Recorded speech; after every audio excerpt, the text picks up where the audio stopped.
Yuk kita lihat seperti apa bentuknya gen itu.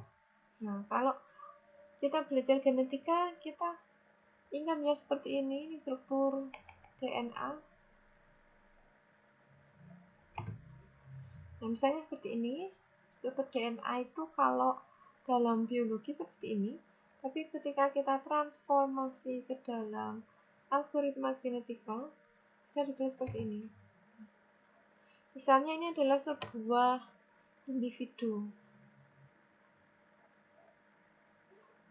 Tadi kita kenal istilah gen. Gen di sini berarti seperti ini tuh satu gen. Nah, gen ya. Terus nilai dari gen 1, 0, 1 itu disebut dengan alel. Gitu. Selanjutnya, kumpulan dari gen itu disebut dengan kromosom ini tadi ya. Kemudian kumpulan dari kromosom disebut dengan individu. Selanjutnya, kumpulan dari individu, ada banyak individu, disebut dengan apa? Populasi. Gitu ya. Jadi kalau dari sini populasi ini terdiri dari 3 individu. Kemudian ketika populasi itu berubah atau bergenerasi, disebut dengan generasi. Selanjutnya tentang pengkodean kromosom atau pengkodean individu.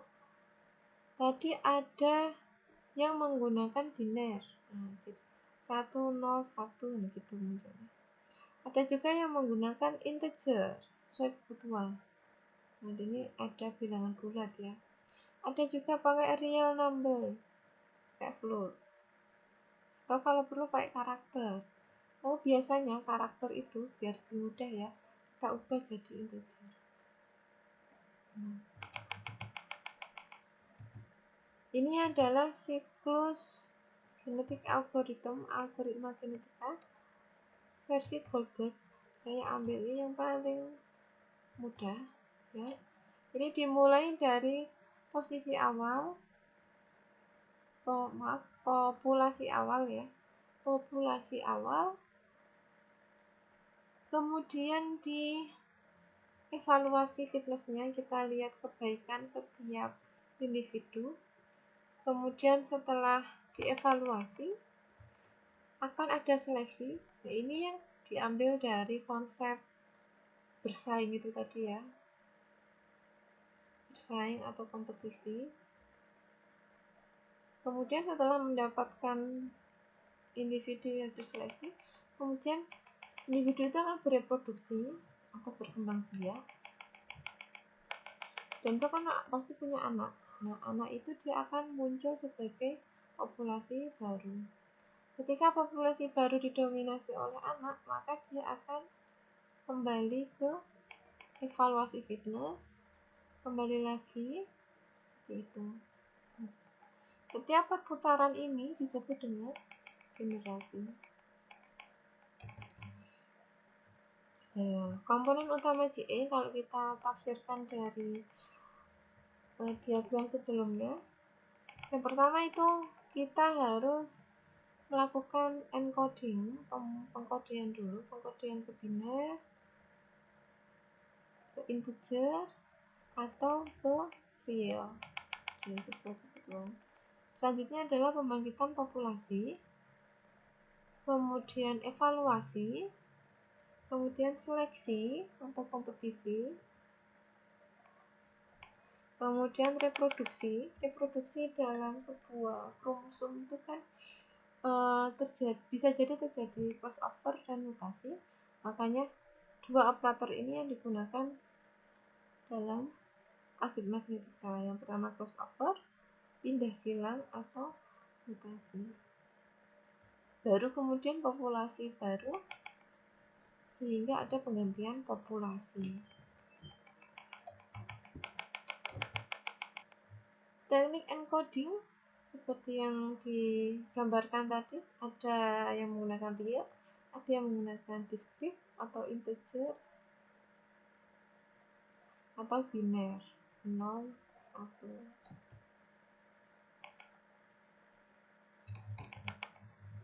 Kemudian selanjutnya tentang pembangkitan populasi. Pembangkitan populasi adalah pengadaan awal populasi. Jadi belum ada populasi sebelumnya.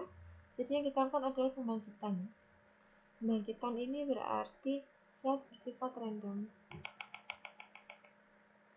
Jumlah individu dalam populasi disebut dengan pop size atau population size. Nah, populasi yang terbentuk itu adalah berupa pengkodean solusi. Selanjutnya evaluasi nilai fitness. Fitness itu adalah nilai kebaikan. Jadi semakin baik akan semakin tinggi. Bisa juga fitness itu menyatakan nilai dari fungsi tujuan. Menyatakan itu lebih ke merepresentasikan, bukan bernilai fungsi tujuan. Nah, tujuannya dari GE itu adalah memaksimalkan nilai fitness. Nilai fitness bisa jadi kalau kasusnya itu maksimasi, kita butuh nilai paling tinggi, maka nilai fitness tertinggi itu harus dimiliki oleh nilai solusi tertinggi. Tetapi kalau kasusnya adalah minimasi, nilai fitnessnya harus yang terendah. Fitness tertinggi adalah nilai solusi yang terendah. Contohnya maksimasi, misal kita mau maksimasi profit. Kita kalau profit kan maunya yang tinggi, berarti semakin tinggi solusi, maka fitnessnya akan tinggi juga. Tapi kalau misalnya jarak atau rute, kita kan maunya yang solusinya itu paling kecil supaya efisienkan jarak. Jadi solusi yang paling kecil itu akan memiliki fitness yang tinggi. Itu konsepnya evaluasi nilai fitness. Jadi nggak melulu nilai yang besar adalah fitness yang besar. Selanjutnya seleksi atau disebut dengan kompetisi. Kompetisi setiap individu untuk mendapatkan pasangannya atau mendapatkan makanan gitu ya. Pada intinya hasil seleksi itu adalah yang menentukan mana individu yang akan berkembang biak atau bereproduksi. Nah, metode seleksi yang ada banyak ya, contohnya Rowland-Wilks, Tournament, dan Elix. Seleksi yang paling banyak digunakan adalah Rowland-Wilks. Rowland-Wilks itu adalah sebuah permainan ya, yang digambarkan di samping ini ada papan seperti ini ada roda, papan roda ya. Jadi cara mainnya itu di sini ada bola. Ketika saya lempar, ketika ini berputar ya, ini angka berputar, kemudian saya lempar, nah ini misalnya sampai ke 7, berarti nilai saya adalah 7. Kalau saya lempar di sini, berarti nilainya adalah 15. Maksudnya gitu. Kalau Rowland-Wilks itu kan luasannya sama. Nah, gini luasannya sama. Nah, bagaimana ketika Rowland-Wilks itu luasannya beda? Nah, seperti ini misalnya.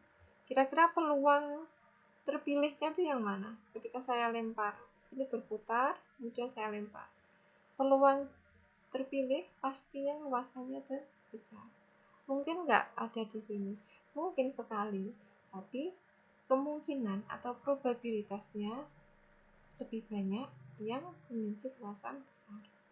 Gitu. Kemudian reproduksi, crossover itu definisinya adalah pindah silang gen antar individu. Kalau mutasi itu adalah perubahan gen dalam suatu individu. Seperti apa mutasinya dan crossovernya kita lihat nanti.